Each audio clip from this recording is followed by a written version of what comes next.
राम राम। जय माँ भारती, जय हिंदुस्तान, जय छत्तीसगढ़।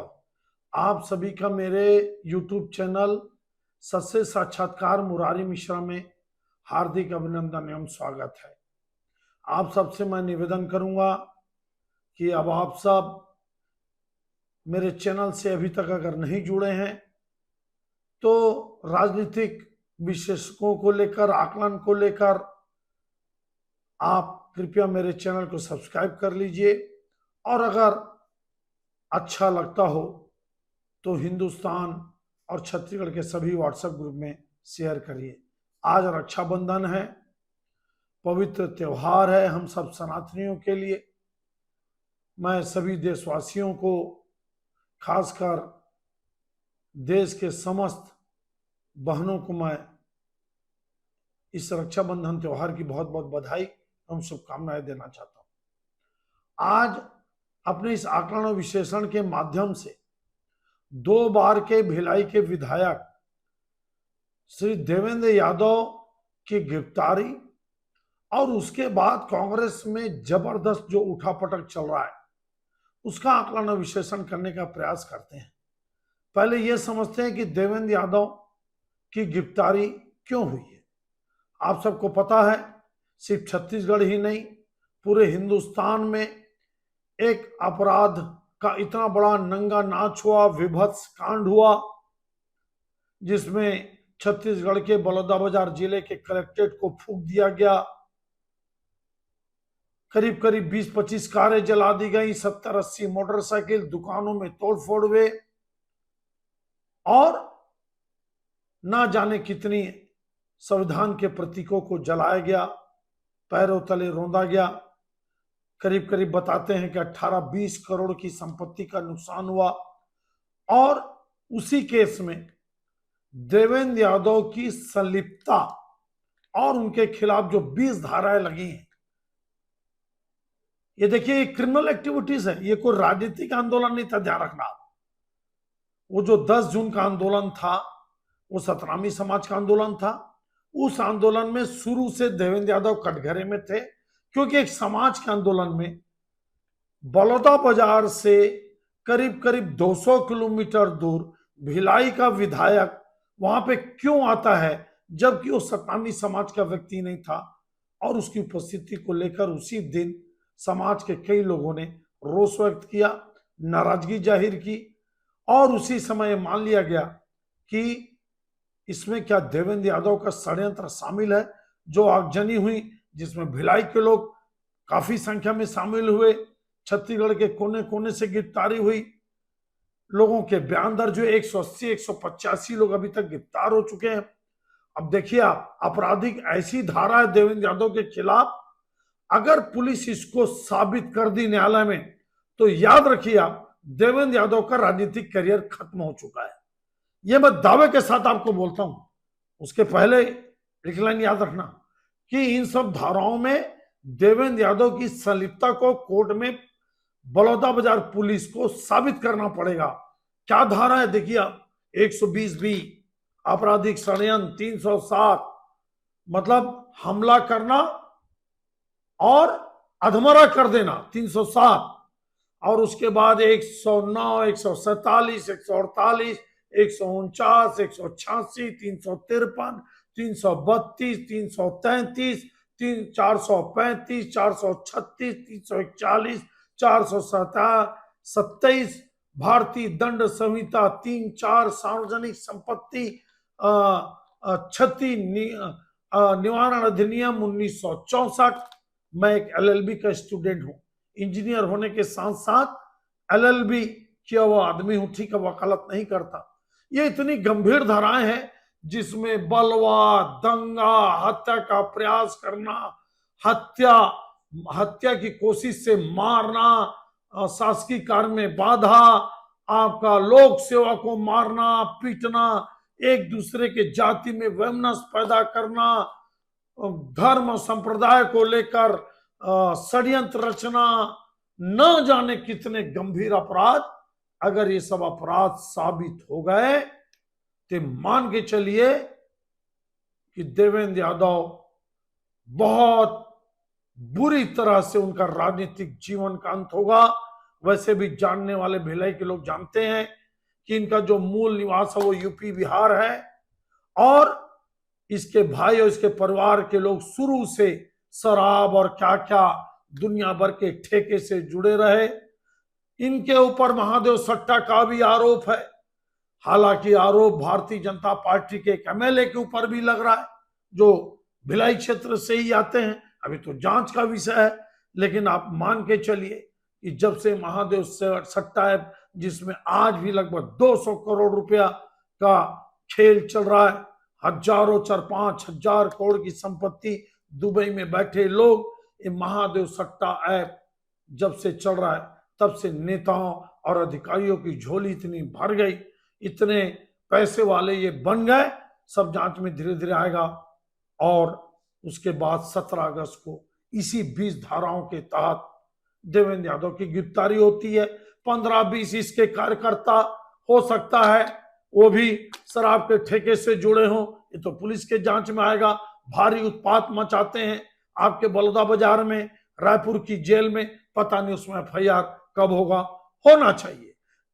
कानून किसी के लिए अलग नहीं है।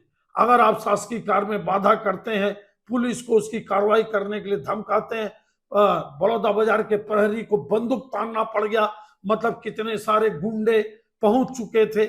आप इसको सोचिए, समझिए, ये छत्तीसगढ़ की स्थिति नहीं है। फिर क्या करते हैं देवेंद्र यादव जी? सफेद झंडा लहराते हैं। छत्तीसगढ़ में सफेद झंडा पूजनीय झंडा माना जाता है। ये घासीदास बाबा जी का सतनाम का प्रतीक झंडा है, सत्य का प्रतीक झंडा है। ये राजनीतिक दंगल नहीं है। इस झंडे को आप राजनीतिक काम में, खासकर अपराध के लिए आप यूज नहीं कर सकते। ये बड़ा दुर्भाग्यपूर्ण है।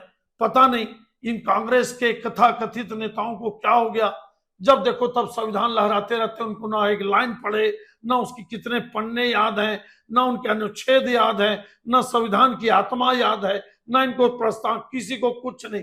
और जहां तक मेरे को याद है, ये देवेंद्र यादव भी मात्र 10वीं-12वीं पास है। इंजीनियरिंग करने गया था, बताते हैं, पैसे के दम पे, लेकिन वहां पे भी फेल हो गया या पढ़ नहीं पाया।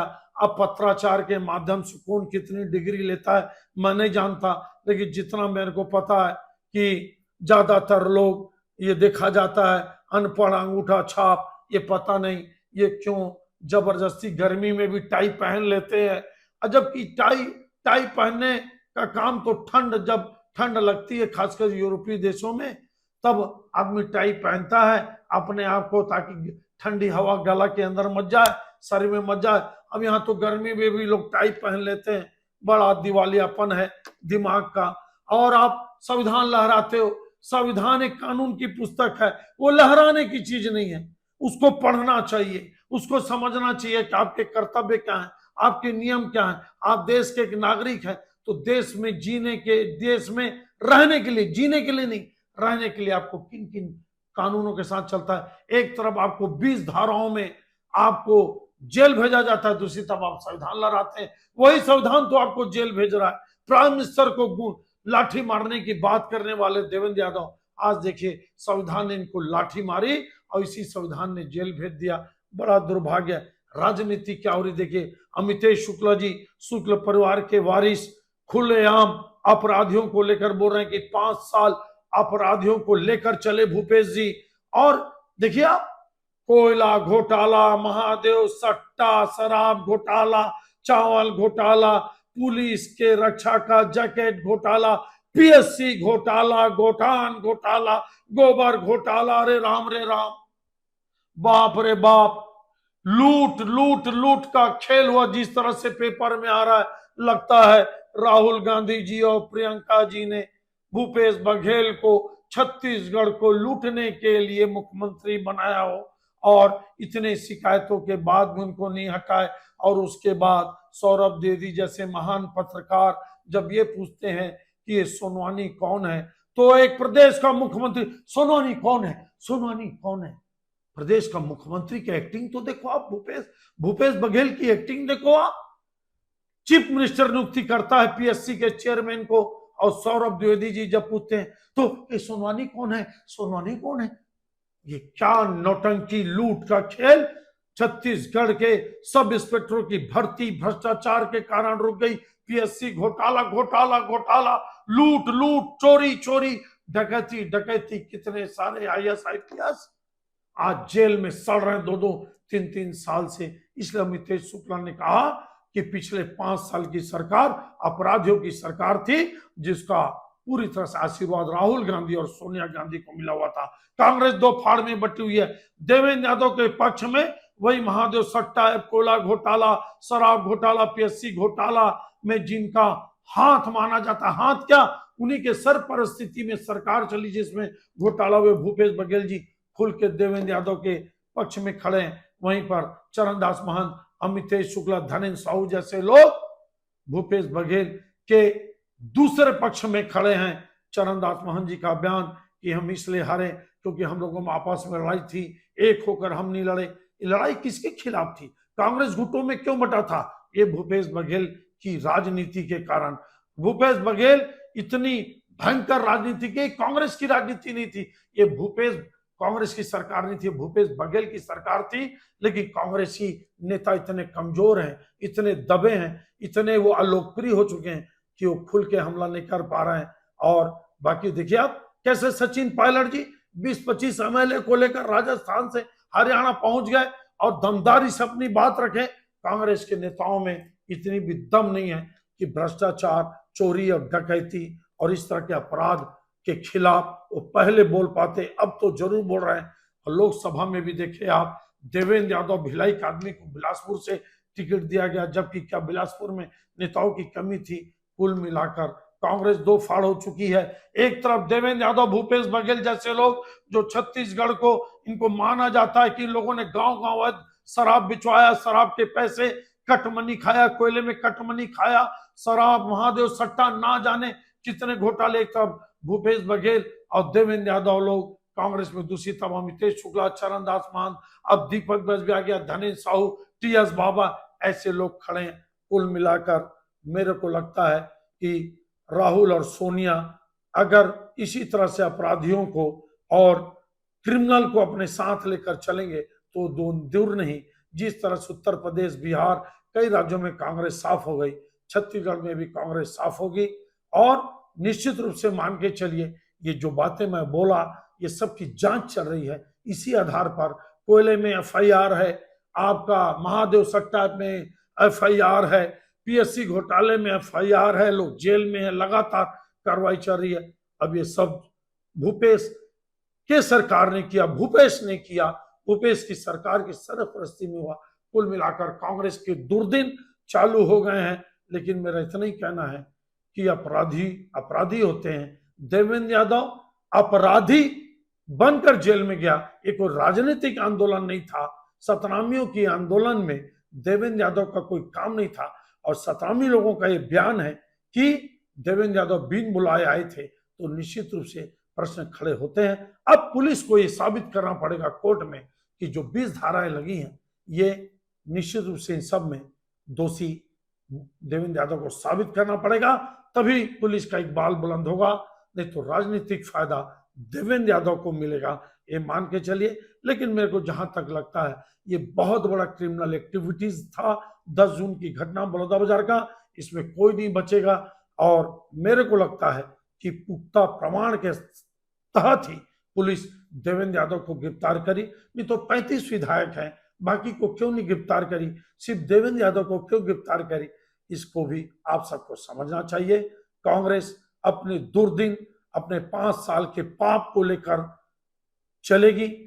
आप जानते हैं, एक कहावत है, कपटी कपट को ढोता गया, अपने पाप को गिनता गया, और वही पाप एक दिन नाश का कारण बनेगा। देखते जाइए आगे क्या क्या होता है। क्या इसी महादेव सट्टा में, शराब घोटाला में और कोयला की कटमनी में क्या भूपेश बघेल भी भविष्य में गिरफ्तार होंगे? इंतजार करिए क्या क्या कार्रवाई होती है, क्योंकि उनके सौम्य चौरसिया जी गिरफ्तार हैं। आखिर ये सब क्यों गिरफ्तार हुए? ये किनके कहने से लूट मचाए थे? ये किनके पीएससी घोटाला का पैसा किसके पास गया? अगर भूपेश बघेल या उनके बेटे के पास गया होगा तो निश्चित रूप से पुलिस अपना कानून अपना कार्रवाई करेगा। इंतजार है आगे की कार्रवाई का। देवेंद्र यादव जी क्रिमिनल केस में जेल गए हैं, 20 गंभीर धाराओं में गए हैं। मेरे को लगता है कि अगर ये धाराएं साबित हो गई तो भूपेंद्र यादव, देवेंद्र यादव जी का खेल दयन, राजनीतिक क्लोज और विधायक पद से भी उनको इस्तीफा देना पड़ेगा। 2 साल से ज्यादा की सजा की ये सब धाराएं हैं, जबकि 10-10, 15-15 साल की धाराएं। यह आकलन विश्लेषण आपको कैसा लगा आप जरूर बताइए और कमेंट्स करके बताइए। क्या राजनीति में सुचिता, ईमानदार, अच्छे लोगों को आगे नहीं लाना चाहिए? क्या आपराधिक लोगों को ही लेकर राजनीति करनी चाहिए? इस पर भी अपना कमेंट्स दीजिए और जरूर बताइए कि ये क्रिमिनल एक्टिविटीज में देवेंद्र यादव के भविष्य का क्या होगा। जय छत्तीसगढ़, जय छत्तीसगढ़ मातारी, जय हिंद।